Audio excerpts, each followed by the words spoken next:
We're still in the marina at the moment, but this is our last few days, and then we're going back out on anchor. So we're going to show you what we got up to this week with a little bit of a boat haul, purchases for cosmetic improvements that we've made, and then we're going back into the wild. So spearfishing, sailing, that's all coming next week because we're going on a big trip this weekend.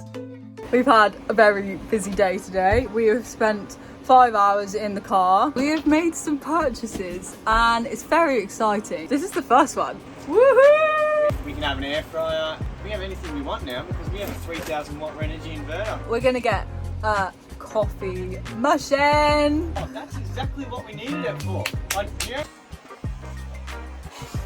And if you don't know what a bilge pump is, and I'm probably sure you do by now if you've been watching our videos, because ours have been full quite a lot. Our bilge is on the floor, and any leaks or water intake goes in there, and that pump pumps it back into the sea. Stain. Yep, I'm standing in my little hole. We got some stain so we can do the bench tops, and you know we're getting into the exciting part when we have a kitchen tap, because now we're up to the fun part where everything's nice.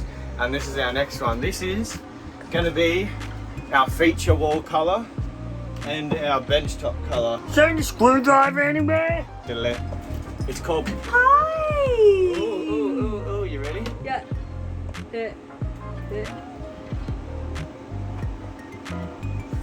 Oh, it looks white. It'll dry darker though. Oh, I love that smell.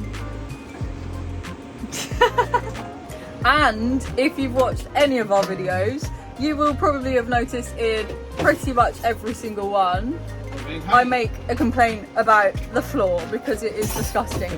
This is why the floor is so gross. It's water stained, it's disgusting, and we spray painted it, and this spray paint was white, but now it is mouldy grey because, as you can see, Danny loves to stand on it with his lovely dirty feet. Disgusting.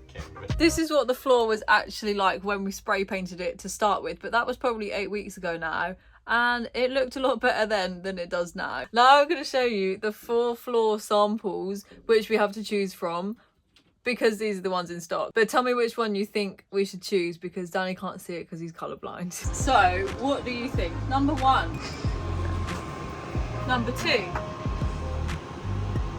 number 3, and number 4. This is all of them next to each other, so let me know in the comments which one you would go for. We actually already have it, but let me know which one you would choose because I want to see if we choose the same one. We usually start about 300 jobs at the same time, so now I'm going to go and paint them square on the kitchen bench and leave it like that for about a week. We're going to do a patch test. It's quite thin. Oh, we're stupid. We need to mix it with hardener, but put the colour in anyways. Nice, I think that's going to look good. Then when I finally got around to finishing it, I taped it up and ended up painting the walls instead.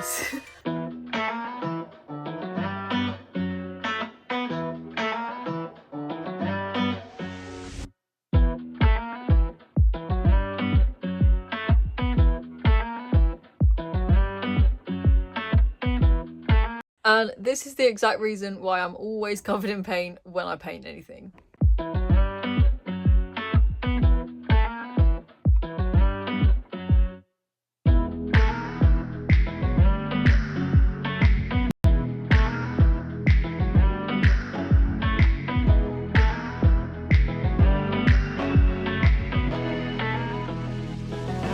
I don't know why you do it. You didn't even mix it properly. You mix it properly. Well, I'm going to mix it now. Well, that's what it's called, a mixing pot. Oh.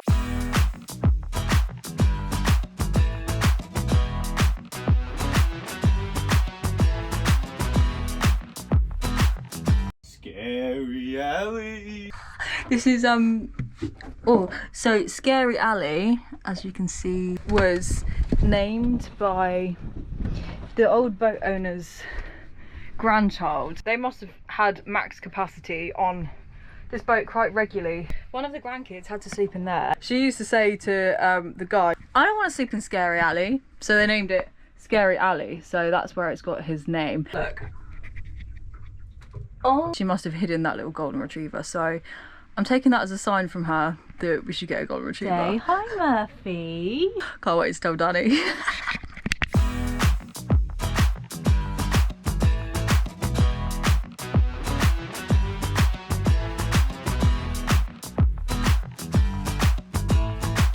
Yeah! Yeah! Look at that! Then we're gonna have these. Just wanna see what's right. What we got going on here? We didn't like the white, it was too white. It was a bit too white, so we've kind of put some grey in it instead, because then it breaks up the white a little bit. You'll probably have seen me make a comment about these horrible, horrible tiles.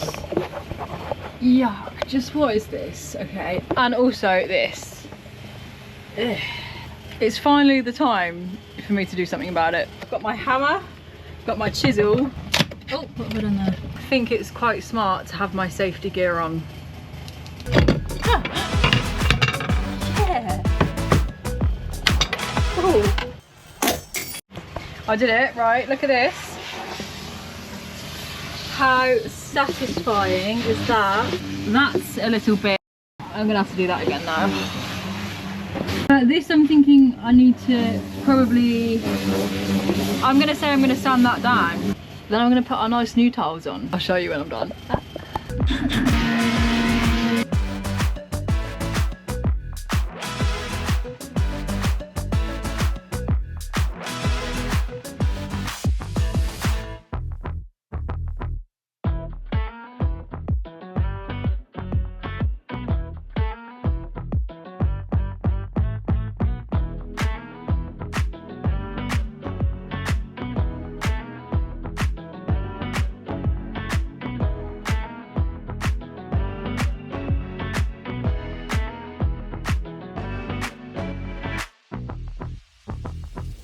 When we took that really horrible sink out, we realised that the bench that it was sat on had actually swollen because there was so much water on it, and they'd used some sort of MDF weird board, so everything had to come out.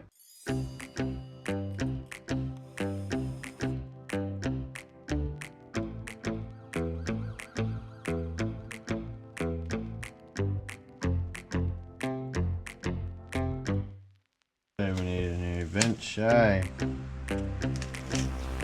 Probably a bit water damaged. Yay! More fixing!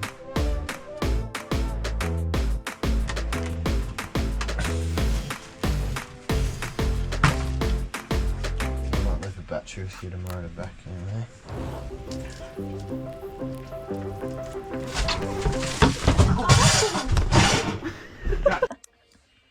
But then we had to do something which was actually pretty scary whilst living on a boat, because probably one of the most dangerous things, I would say, from my experience anyway. I don't know about anyone else. We had to change the seacock because it was leaking. This was the seacock which was in the bathroom, and we hadn't touched it in the boatyard, which was really stupid, but it was the only one which we hadn't changed. Spend $80 when you can. It's not the end of the world. And if you don't know what a seacock is, it's a hole which goes out into the water in the bottom of the boat. So the seacock stops the water coming in, and obviously if you have to take it off, there's nothing stopping the water coming in and filling up the inside of your boat, which isn't what you want, because then you can sink. No, we're going to change this one. So this is going to have to turn out, right? Should I get one of those carrots? Over here. And then that has to go on it. You might have to drop the camera and then hold it. So look, this is how much water comes out. That's coming in from outside. Yeah, sweet.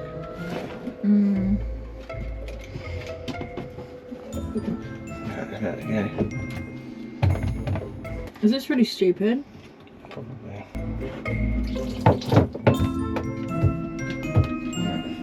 Oh.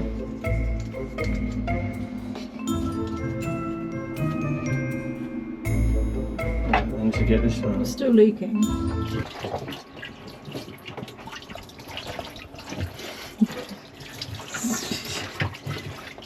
Just it. Turn it off. 1 second, once I've done that up.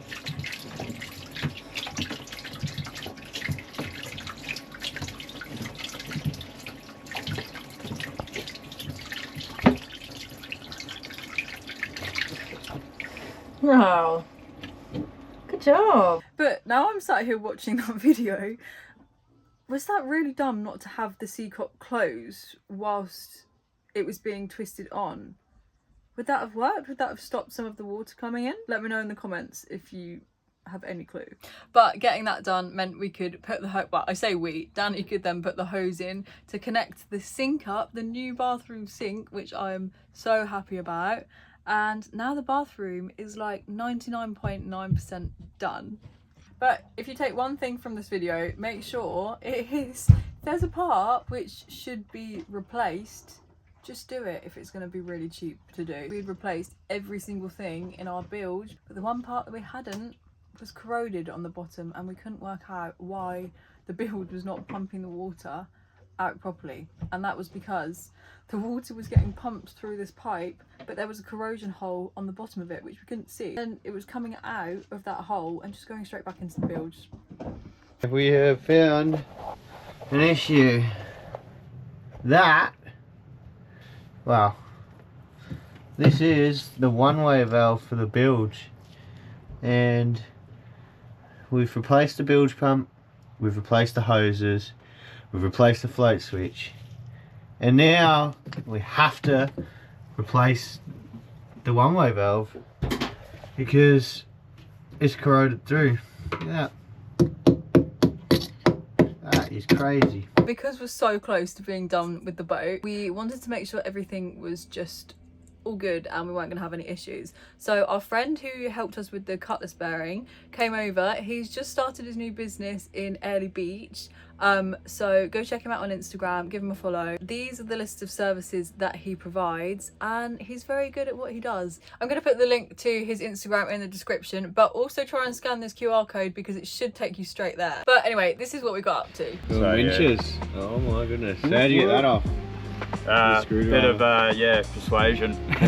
Don't forget your mallet. Then that just pops off. Yeah, and then that will slide up. Now always be careful, because if you look in there you can see there's bearings in there. Some of them are probably going to try and stick.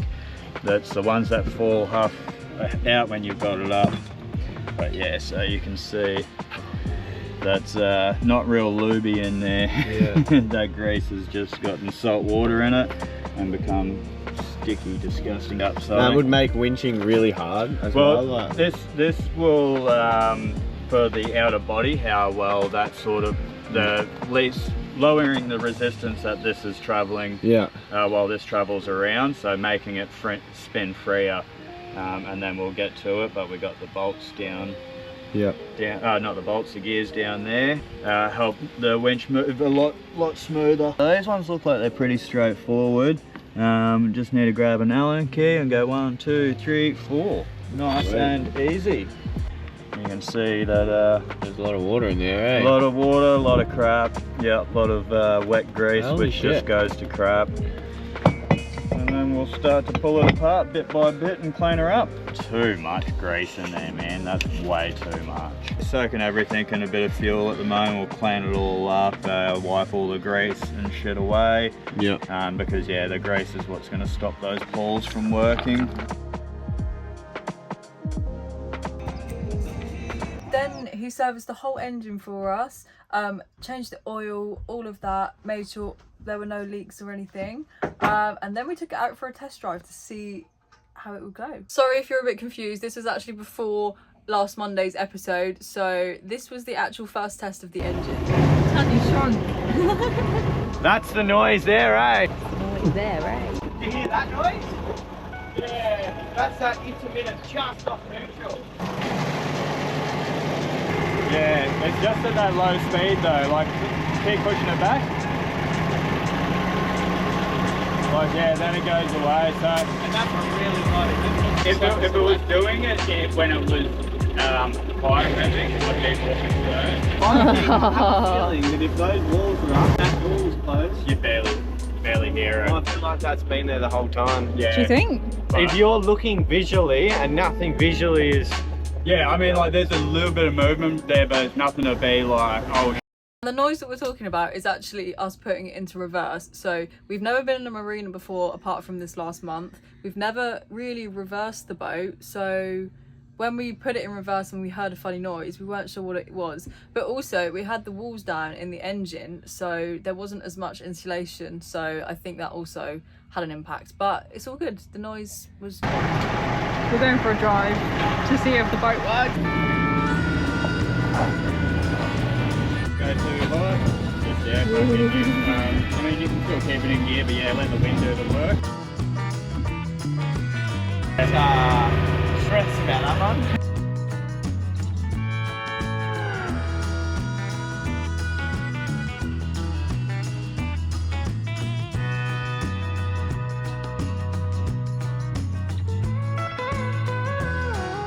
I'm so happy to tell you that that should be the very last refit fixing tools video. Obviously we're gonna show you the final product once everything is like done, but we're about to go out for a sailing weekend, spearfishing, anchoring in remote anchorages, and back to diving, back to living life properly on the water, and the whole reason why we bought the boat in the first place. So thank you so much to everyone who has stuck around for the refit journey. It's been a challenge, but now we get to go and live it.